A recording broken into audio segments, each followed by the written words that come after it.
RSS के लोगों ने इसके साथ कभी कुछ नहीं किया है। जिसने तुझे पेला, जिसकी वजह से तू भागा, उसको तू कभी कुछ नहीं बोलता। एकनाथ शिंदे के ऊपर इसने दोबारा कभी कुछ नहीं बोला। क्यों नहीं बोला भाई? एस्टेब्लिशमेंट तो वो भी है ना, एंटी एस्टेब्लिशमेंट बोलना है हमें, जाना है हमें तो बिल्कुल।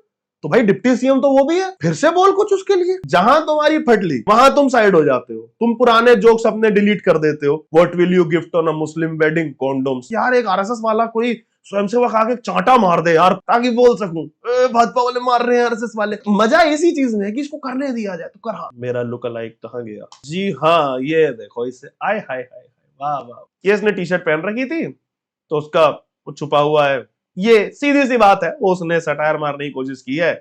आरएसएस है उस पे भैया कुत्ता मूत्रदान कर रहा है।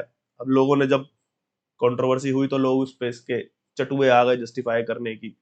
तुमको कैसे पता है आरएसएस लिखा है? आरएसएस नहीं लिखा है यहाँ पे कुणाल कमरा का करियर लिखा है। तो इस पे भी अब इसमें मैंने एक चीज देखी लेकिन कि आरएसएस के जो मतलब लोग जो होते हैं ना, आपसे भी जुड़े जो लोग होंगे, अगर आप उनसे पूछोगे या उनसे चर्चा करोगे इस बारे में, आरएसएस वालों को छोड़ के बाकी सब आहत हो गए इस चीज से।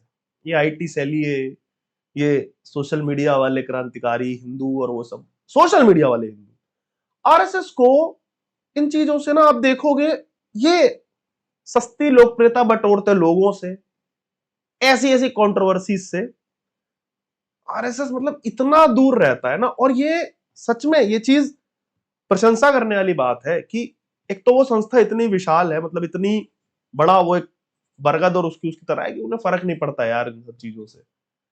अब इसको कोई कह देगा नहीं ये खराब है अच्छी है, भाई इससे बेस्ट कुछ हो नहीं सकता, क्योंकि वो अपने आप को इन सबसे ऊपर समझते हैं और हैं। मैं ये बात बोलता हुआ अजीब लग रहा हूँ, मेरे वैचारिक स्तर पे 50 मतभेद होंगे, जैसे मोहन भागवत जी जो बोलते हैं यार ये चीज भाई हम तो एग्री नहीं करते, सीधी बात है। आप बोलते हो मतलब ग्राउंड पे जो कार्यकर्ता होते हैं ना, जो स्वयंसेवक है, उनसे आप बात करोगे वो भी कहेंगे हाँ ठीक है यार हम एग्री नहीं करते, हर बात में एग्री करने की जरूरत नहीं है। And that's what RSS is about. You don't have to agree on each and every point. अरे नहीं, ऐसा कोई रूल बुक नहीं है।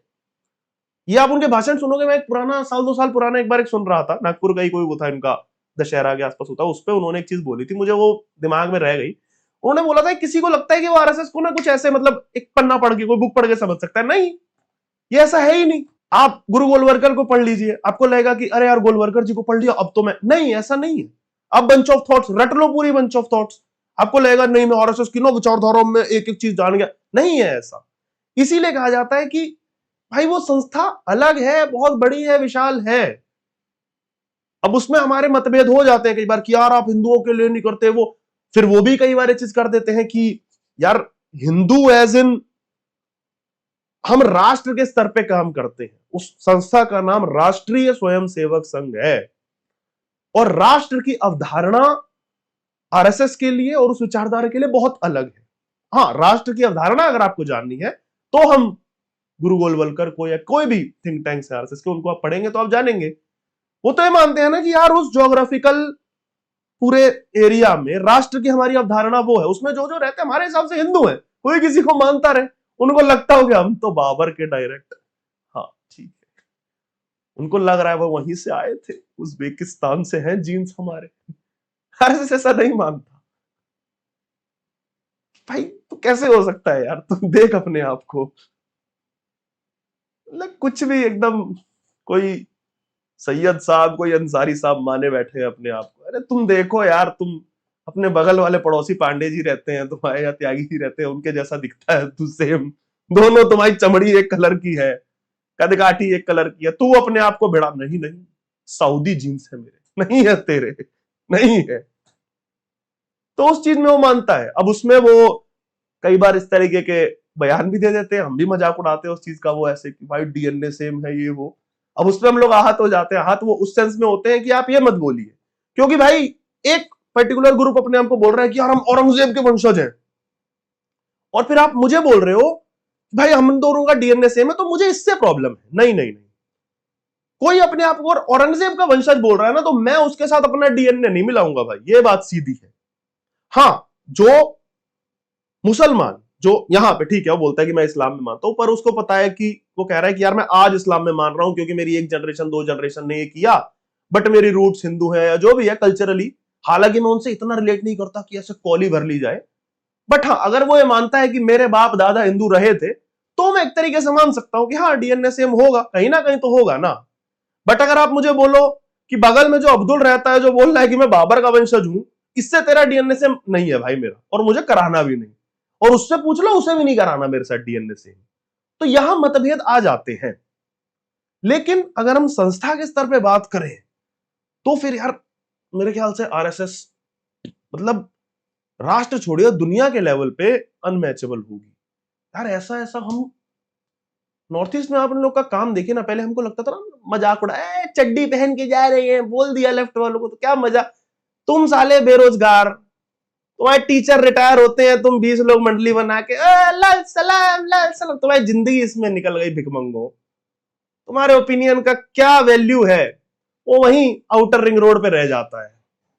दिल्ली तक को नहीं पता, मतलब यार दिल्ली जैसी जगह पे जेएनयू है ना, मैं तो सच बता रहा हूँ यार, मैंने इतना जीवन बिताया दिल्ली, मुझे पता नहीं था ये धुकेड़ यूनिवर्सिटी कहाँ पे है। हालांकि मुझे यूनिवर्सिटी से कोई दिक्कत नहीं है, मैं नहीं मानता कि जेएनयू एंटी नेशनल यूनिवर्सिटी है, नहीं है भाई। वहीं से निर्मला सीतारमन भी निकली है, एस जयशंकर निकले, एक से एक थिंक टैंक निकले हैं, लेकिन वही होता है ना, एक मच्छी जो है ना गंदी, पूरे तालाब को गंदा करती है। तो ऐसे लोग कोई भी ओपिनियन देते हैं कि ये चड्डी पहनते हैं, ये चड्डा पहनते हैं, ये करते हैं, वो, उनको घंटा फर्क नहीं पड़ता भाई। बोलने तो वो जहां से मतलब ये कह देते हैं ना, इडमा जिंदा रहेगा, वो जिस गांव का होगा ना इडमा, वहां पे जब बाढ़ आएगी, वहां पे कोई नेचुरल कैलेमिटी आएगी, तो वही चड्डी वाला खाने के पैकेट यहां से भर के लेके जाएगा और उनको बांटेगा, उसको घंटा फर्क नहीं पड़ता तुम क्या बोल रहे हो साले, यहाँ पे उसको चड्डी बोलो चड्डा बोलो। तो ये है आरएसएस एज अ संस्था, वो बहुत इन चुटकुलों उटकुलों से बहुत ऊपर है। आपको लगता है उन्हें फर्क पड़ता है, तुम्हें ना कुणाल कामरा ने ऐसा बोल, तो कौन कुणाल कामरा, कौन? उनके हिसाब से देखा जाए तो भाई कौन है उनके लिए? तो वही जो मैं कह रहा था कि आरएसएस वालों को छोड़ के, मूल संस्था को छोड़ के, बाकी सब अपना आहतनेस ले गए अपने अंदर कि कैसे बोल दिया, क्या बोल दिया। उसके बाद उसके वाले आ गए अंधेड़, इधर वाले अंधे, उसके वाले डबल अंधे, कहते तुम्हें कैसे पता आरएसएस लिखा है। कामरा की मतलब अगर हम बात करें कि ये ऐसा ही क्यों करता है, भाई मैं सच बता रहा हूं, आप अगर कभी कामरा के स्तर पर सोच के देखिएगा भाई, तुमको मैं बता रहा हूं, सांत्वना हो जाएगी उस बंदे से। You will start feeling pity for that guy. यार आप इसके करियर की शुरुआत देखो, इसके चैनल पे जो लिटरली जो पुरानी वीडियोस पड़ी है ना, एक बार जाकर के देखना, आप कहोगे यार अरे ठीक कॉमेडियन है यार, अगर ये मतलब ऐसा कॉमेडी करता रहेगा ना, ये चल जाएगा। फिर उस आदमी ने क्या किया ना, कॉमेडी छोड़ के सब किया। फिर वो ऐसे रेंट पे जाता था प्रचार करने, यात्राओं में जाने लगा, ऐसे पैनल बिठा के सारी बातें करने वो करने लगा, पत्रकारों को हरास करने लगा एरोप्लेन में। ठीक है, वो पत्रकार कैसे भी थे, उन पत्रकारों को मैं वो नहीं समझता कि भाई ऐसे लोग का सम्मान किया जाए, लेकिन भाई बैठा है तो बैठा रहना, उसको हरास थोड़ी करेगा तू, तेरे बाप का प्लेन है क्या पब्लिक प्लेस पे किसी को गाली देने लगेगा? तो सोचो उस व्यक्ति ने अपना मतलब, मैं ये सीरियस उस पर कह रहा हूं, आप इसके आसपास के लोगों से, इसके साथी कॉमेडियन से अगर आप पूछोगे, एक वो होता ना कि उससे कह रहे होंगे कि यार तू कॉमेडी कर, तू मोदी को क्रिटिसाइज कर, किसी ने नहीं बोला, तू भाजपा को क्रिटिसाइज कर, आरएसएस कर, सब कर, तू कॉमेडी से करना, तू स्टेज पे आके कर, तू स्क्रिप्ट लिखना। तू साले नेताओं का, पार्टियों का चटुआ बना हुआ है, तू यात्राओं में जा रहा है, तेरा काम ये नहीं है भाई। तुझे पॉलिटिकल सटायर कोई दिक्कत नहीं, करो बिल्कुल करो यार, पॉलिटिकल सटायर के लिए ये बंदा कभी अरेस्ट नहीं हुआ होगा, अब देखिएगा।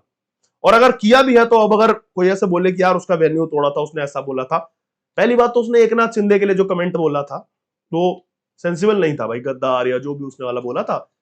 तेरा क्या है भाई, उसने तेरे साथ गद्दारी करी क्या एकनाथ शिंदे ने? उद्धव ठाकरे बोल देगा उसके साथ किया होगा, बोल देगा, संजय राउत बोल ले, शिवसेना वाले बोले, तू शिवसेना का है क्या, चल ठीक है, फिर भी तूने बोला।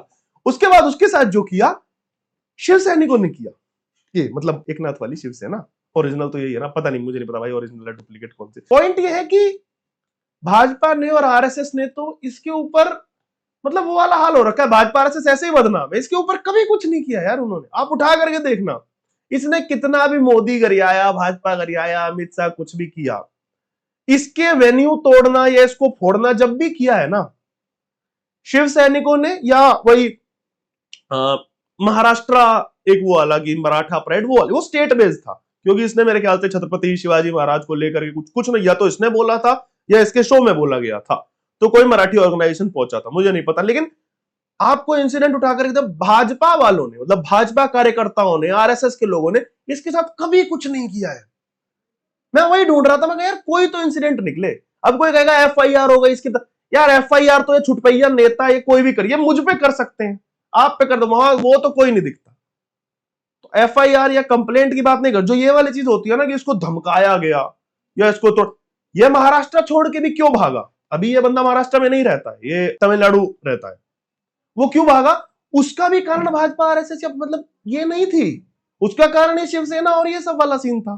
तो देखा जाए तो, और अब देखो वही वाली चीज है, जिसने तुझे पेला, जिसकी वजह से तू भागा, उसको तू कभी कुछ नहीं बोलता। एकनाथ शिंदे के ऊपर इसने दोबारा कभी कुछ नहीं बोला। क्यों नहीं बोला भाई? एस्टेब्लिशमेंट तो वो भी है ना, एंटी एस्टेब्लिशमेंट बोलना है हमें, जाना है हमें तो बिल्कुल। तो भाई डिप्टी सीएम तो वो भी है, फिर से बोल कुछ उसके लिए। तो समझ रहे हो कि जहां तुम्हारी फटली वहां तुम साइड हो जाते हो, तुम पुराने जोक्स अपने डिलीट कर देते हो, जहां पे तुमने ये लिख रखा है कि what will you gift on a Muslim wedding, condoms. क्यों डिलीट किया तूने ये जोक? ये जोक इसका है, इसने लिखा हुआ था, ट्वीट किया था, क्यों डिलीट किया तूने? डर है ना? तो वही वाली चीज है कि जो साला दबा रहा है, जिससे तुम्हारी फट रही है, उसको तुम कुछ नहीं बोल रहे, तुम पुश करते रहते, अरे साला ये आरएसएस की टी शर्ट डाल दे, कोई जरा सा मुझे कुछ कर दे। मतलब वही ना, ये वो वाला क्रेविंग इसको वाली हो रही होगी कि यार एक आरएसएस वाला कोई स्वयंसेवक आके चांटा मार दे यार प्लीज, थोड़ा सा कुछ वो मिल जाए, जरा सा, इतना सा कुछ, ताकि बोल सकूं भाजपा वाले मार रहे हैं आरएसएस वाले। बट ठीक है, kudos to RSS, kudos to BJP, इसके लिए कुछ नहीं कर, तू कर यार। तेरा मजा इसी चीज में है कि इसको करने दिया जाए, तो कर। हाँ, कन्हैया का प्रचार करना है, कर कर, तू हमसे पैसा ले ले, तू कर। क्योंकि भाई है ना साले, कॉमेडी के राहुल गांधी हो तुम फायदा उन्हें दे रहे हो। राहुल गांधी मतलब भैया जहां जहां जाएंगे अपना रैली करेंगे, फायदा इनको। हम तो कहते हैं राहुल गांधी छोड़ दे पॉलिटिक्स, छोड़ दे अगर कांग्रेस, भाजपा कल हार जाए तो वैसा ही हाल है। इसके साथ एक और है भाई दूसरा इसका, वो जर्मनी वाला, उसके साथ भी यही सब होता है। उसको मतलब इन लोग को दोनों को एक चीज तो समझ आ गई है, कह रहे यार रेज बेट एक ऐसी चीज है ना भाई, ये काम करती है। जब कुछ ऐसा हो रहा हो कि नजरों में ना आ रहे हो, कुछ ऐसा डाल दो कि उस पर कॉन्ट्रोवर्सी टाइप का, इतने में काम हो जाएगा। तो इस पे तो मतलब आहत होने वाला, मतलब इस पे तो आहत हुए तो आरएसएस वाले हुए सबसे पहले तो, क्योंकि देखो उसने एक ऑर्गेनाइजेशन को बोला है टेक्निकली, उसने ऐसा तो नहीं बोला ना पूरे हिंदू समुदाय को, पूरे सनातन समुदाय ना, ठीक है आरएसएस को बोला है ना उसने। तो आरएसएस वाले हो, और फिर आरएसएस वाले अगर बाकियों को आहत करें कि भाई, बाकियों को बोल रहे हो कि भाई आप भी हो, तब तो बात है। मुझे नहीं लगता कि आरएसएस वाले भी इस पे कुछ वो होंगे, उनको पता है कि करने दो यार। वही वाली बात है ना कि छोटा आदमी गुंडाई करना चाहता है, जैसा कि मैंने बताया उनका बहुत बड़ा स्ट्रेचर है, वो इन सब चीजों से, चुटकुलों से अगर आहत होने लगेंगे तो वो सब कर ही नहीं पाएंगे जो वो असल में करते हैं।